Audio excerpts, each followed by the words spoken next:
Hey, what's going on, everybody? Welcome to Quick Break Games, and today we're going to be playing Lego Star Wars 2, the original trilogy from 2006, because out of nowhere, Sony has decided to port this game to the PS5 as well as the PS4.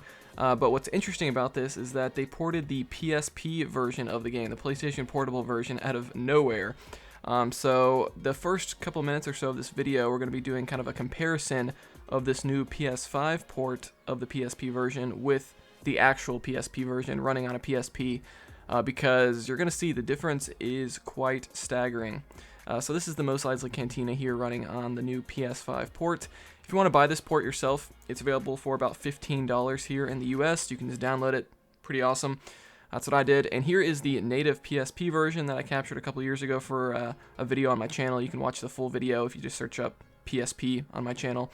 But here you can see there's this like little wireless section at the Mos Eisley Cantina that's not in the other versions. I think it's pretty much useless on the new PS5 port because you obviously can't connect up PSPs with this game to play co-op anymore. But yeah, so here's the new PS5 port, this opening cutscene for Secret Plans, and here is the same cutscene running on an actual PSP, and you can see that the difference is quite crazy. So obviously the resolution is much lower. It runs at like 480p or around there. The textures are a lot lower quality, and then of course this new port that you're seeing now is running at 4K. It looks like native 4K to me. Like they did some crazy upscaling on this to make it look really sharp. Now we're back to the PSP version. You can tell the textures are a lot blurrier, a lot more jaggedy edges. Also, like look at the character models here on the PS5. Everything looks really crisp. Like this looks way better than even the PS2 version looked. So you can tell it's very sharp. And then when it cuts back to the PSP version, notice around the edges of the characters here, there's a lot of like jaggy edges. That's called aliasing. So they definitely applied some sort of anti-aliasing to the new PS5 port. Also, the PSP version ran at 30 frames per second, whereas this new version is 60 frames per second. So they basically took it from 480p 30 frames per second to 4K 60 frames per second. So the difference is crazy. And also you can see here, so the rest of this footage is all going to be PS5 version. We're kind of done with the comparison now. But you can see here they added all these presets, which I believe this applies to any of the PlayStation ports that they've done on the PS5. This is the first one I've ever checked out. But there's all these different presets, visual presets, so you can make the graphics look a little different coloration. It's also underscan, which kind of zooms out the picture. I'm not sure why you'd want to do that, but hey, it's there. You can also customize these button assignments, so you can kind of change what the controls do, which is always cool. You can do save states as well, and is this cheating? Probably, but it's not like this is a really tough game that people need to cheat at. But you can do save states, so you can save at any time, at any point in the game, and then reload, and you'll be right back where you were. Also, what's unique to the PSP version, which is why I'm glad this was not just the PS2 version that they ported, because the PS2 version is the same as all the other home console versions, pretty much.